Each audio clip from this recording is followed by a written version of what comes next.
Not a single soul appeared for my son's surgery. 3 days later, Mom messaged, "Your sister's wedding gown." Can you imagine being utterly terrified, watching your precious 7-year-old son getting wheeled into emergency surgery, knowing you're completely alone? You called everyone you thought you could count on, but nobody showed up. And then, just days later, after all that fear and isolation, your family comes calling, not with concern, but demanding $10,000 for a wedding dress. What would you even do? Because that's exactly what happened to me, Carolyn. And let me tell you, that demand was the breaking point in a lifetime of quiet betrayal. I'm Carolyn, 34, a single mom with a career in finance, and my world revolves around my son, Dylan. He's the sweetest boy, thoughtful, curious, and incredibly resilient, especially considering the health challenges he's faced since birth. A minor heart murmur, frequent respiratory infections, the medical bills have been substantial, but I've built a good career, and I've always been able to provide for him. What I couldn't give him, though, was a family that truly cared, a family that showed up when it mattered most. You see, I grew up in suburban Chicago with my parents, Martha and Frank, and my younger sister, Vanessa. From my earliest memories, there was this unspoken rule, a hierarchy. Vanessa was the golden child.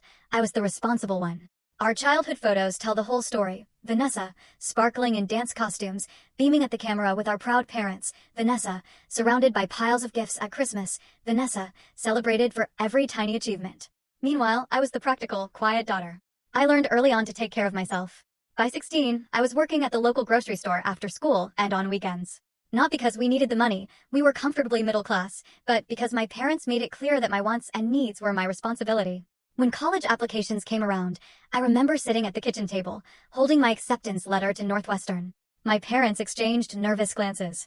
"We just don't have that kind of money set aside for you, Carolyn," my mother said, stirring her coffee. "We always figured you'd get scholarships or go somewhere less expensive." What she didn't say, but I knew in my gut, was that they were saving every penny for Vanessa, who was 2 years behind me. So I took out student loans, worked 30 hours a week, and graduated with a business degree.